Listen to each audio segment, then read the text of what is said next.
people, it's Tracy Reed here today, coming at you with a memory plan with me using my Memory Planners templates and the Cocoa Daisy Noted collection. And I'm opening up the free digital background that Cocoa Daisy sends out to newsletter subscribers. And what I'm going to do is I'm going to create a background for my planner using this printable. So I need to grab my rectangular marquee tool over here, and I'm going to draw a rectangle around the pattern portion of this paper, trying to make sure I don't overdraw my rectangle and get some of the excess white. So I'm going right to the edges, and then I'm just going to copy it and paste it onto this background. But the first thing I need to do is I need to create a layered grid for this template. So I'm going to turn off all of the visible layers above the grid, and then I'm going to use Command and Shift while I click each of these individual boxes down here that are turned off, because that's going to create a selection around each box. And if I hold down Shift, it adds to the selection. So the point is to get a selection around each of these individual grid boxes so that I can copy and paste from the very bottom template and get a floating grid that I can layer my paper under. Now you could just turn on all of these boxes, but they do not have the black outline around them because they are meant to be duplicates without the black outline so that you can use them to clip digital paint to and things like that. So if you want the black outline, you're just going to have to command click each of the layer thumbnails and create a selection so that you can copy it from the background. So I've pasted the paper onto my canvas, and I'm going to align it to the very top corner.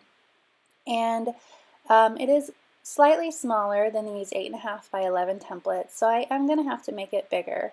I'm normally not a fan of enlarging papers because they can get distorted and grainy, but this paper is fairly simple with just basically black outlines, so I figured it would be okay for this paper.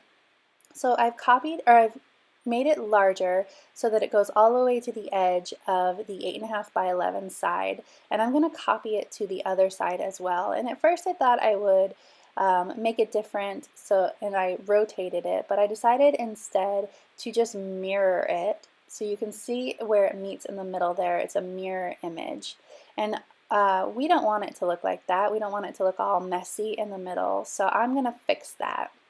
So the first thing I need to do is I need to merge these two layers together. So you just select both of them and hit Command or Control E, and that will merge them together so that they are one paper.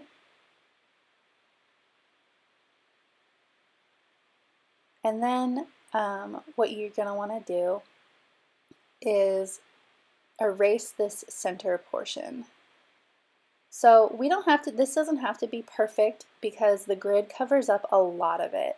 So you can, I'm just going to use my paintbrush tool, and I'm going to use white paint, which is the background color, and I'm just going to paint over this center portion. And you can see those guidelines tell you where the grid ends. So I'm just kind of erasing all the way up to the grid. Now, if this were a different kind of paper that was more complicated, this portion would be unnecessary. In fact, it probably was unnecessary. It just helps me think a little bit better if it's blank in the middle than if I am painting pattern over pattern. So once we have this blank, we can replace the pattern with a different portion of the paper so that it doesn't look like two papers meshed together, but just a continuation of the single paper. So I'm almost done covering this up. Just trying to be very delicate here. I don't know why, because I'm going to end up erasing all the tips of these leaves as well. I'm like, oh yeah, no, we don't need to keep those. So I'm just going to finish this off. So we don't need to worry about what's under the grid because we're going to be printing the whole thing with the grid.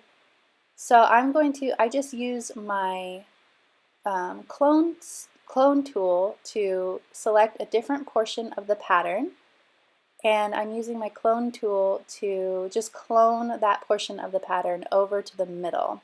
And then this is where it gets a little bit more technical, especially with a pattern like this. I'm trying to make it look like I didn't just do what I just did, right? So I am cloning until I hit this part right here, and oh look, it looks like it was meant to be there the whole time. Okay, so I've got that, and now I need to do the same thing on the bottom until I don't look like I've meshed or mashed two patterns together. Yes, this is a little bit of an advanced Photoshop skill, but the practice makes perfect, right? So the more that you do this, the more that you play around with the cloning tool in Photoshop, the easier it becomes. So now that I've got my paper all ready, I can start adding my photos in. And I have a few tutorials on how to use these templates that I will link below. So because I've already talked through this process, I'm not going to completely talk through it this time as well. But you can see that I'm just adding photos to each of these photo blocks and resizing them to fit. To clip the photos to the photo blocks, you just hit Command-Option-G. I'm going to edit this text box, which is a tutorial that I am going to cover in this video. And in order to do that, you just go to your pen tool and you go to the Add Anchor Points tool, and we need an anchor point at the edge of each photo, and then we need one for the corner. So you go to your Direct Selection tool after you've added your anchor points, and that allows you to move just a single anchor point on this text box. Then you go to your Convert Point tool, which is that one I just used, and you click on each of the anchor points because they're going to automatically have a curve to them, and when you click on them, it removes the curve and makes it angular again. So I am resizing these a little bit, and then I realized that I don't need this black photo mat underneath that underneath those photos. So I'm going to actually go in and delete it, and then I'm going to edit the text box again so that it doesn't have that angle at the bottom and it goes all the way to the bottom. So I'm grabbing my Direct Selection tool, and I'm going to grab this point and just drag it down. And just like I did before, I'm going to use my Convert Point tool to remove the curve on that point so that it is a nice rectangular box there. I'm going to move them both down a little bit so that they go all the way to the bottom of the box. All of my templates include these journal boxes, but they are still fully editable so that you can make them work for you. Obviously, the placeholders that I had on these templates were not going to work for me for the photos that I needed to use, so I am editing. That's the beauty of digital templates. They are always editable to make them work for you. Okay, now that I've got this text box adjusted, I'm going to go back to adding my photos to the placeholders, and we're going to zoom through that. Again, I have a tutorial on how to do this linked below. I understand that these tutorials can look a little bit fast and scary for newbie Photoshop users, but I can't explain everything in every video, so that's why I have like a series of videos to help you use these Photoshop templates if you are interested. So I'm adding in all the rest of these photos, again adjusting the template like I need to.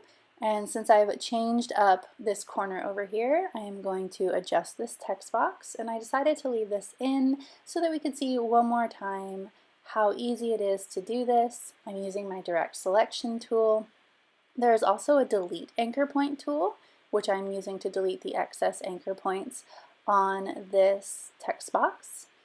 The Convert Point tool again removes the curve from the line, so I always like to click all of the anchor point tools with the Convert Point tool to remove all of that curve, because I don't know why it has it, but it's unnecessary and annoying. So I need to add another anchor point over here to this corner, where the corner of the photo is. So I'm going to add my anchor point tool. I need to add 3 actually, 1 for the corner and then 1 to anchor it around the edges. So I'm going to move this one down a little bit. Move this one over to the corner. There we go. Just going to adjust a little bit so it's not quite to the edge of the white journaling box. Then once I'm done with this, I'm going to repeat the steps in one of the videos I linked below to move all of these boxes and photos to my silhouette so I can use physical paper product with these templates. I created a whole tutorial that is linked below that talks about how to do that, so I'm just going to skip that process in this video and move straight to in real life. So I have reassembled the paper products just like they were in the digital template, and now I'm doing my decorating. Super fun, adding in all of my real physical products to this digital template. I'm going through the Cocoa Daisy noted sticker sheets and adding in things that I think will work. Because I already created the foundation in Photoshop, I don't really have to think too much or have too much to do in this portion of the video. I just get to play and decorate because everything is already laid out for me and done with that template, which is super fun. It leaves me a lot more room once I get to this paper portion to be a little bit more creative, which sometimes I feel like after I've had to think about how I want things laid out and create an actual page design, sometimes I feel like I don't have as much creative energy for the decorating part. So it's super fun to have all of that done for me in advance so that I can have more creative energy for the decorating in this part. So I'm using these rub-ons and filling in some spaces. I've said before, rub-ons don't really last too well in your stash. After a few months, they will stick to the plastic too badly to be used. So I like to use up as many rub-ons as I can when I get them in the Cocoa Daisy kits. So that is what my aim was to use as many as I could. And I actually got through, there's 2 sets of rub-ons in the Cocoa Daisy kits, and I actually got through quite a lot of them. I'm very impressed with myself.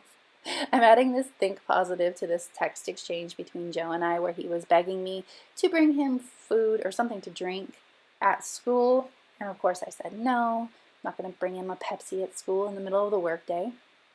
And so I thought think positive was a good header for that. Using this no limits and this little bulldog clip rub-on, I thought that was a cute way to layer. I decided to remove that feel good because I would have had to add to it because he didn't feel good and I didn't want to add letter stickers to it, so I just took it off. So now I'm going through the die cuts and seeing what I can add from there. And I also realized that I did not add numbers and dates to the background paper of the planner itself in Photoshop, so I need to add those. So I printed out that background and grid that we created in Photoshop I have some really beautiful paper. It is called, where is it? It is called Bold Digital Paper, and it's just slightly thicker than regular printer paper, but it's super bright white and it makes great prints for things like this that I print color on. So I printed the grid and the journaling that is directly on the grid all at once on these papers, And then I used the template, the placeholders in the template, to send to my silhouette to cut out the papers that I had in real life, and layered those and the photos and the journaling blocks that were floating above the grid. I printed those out separately and adhered them separately. So it feels like, especially when you're new to it, a bit more of a process, right? You have to plan a little bit more, you have to think ahead a little bit more.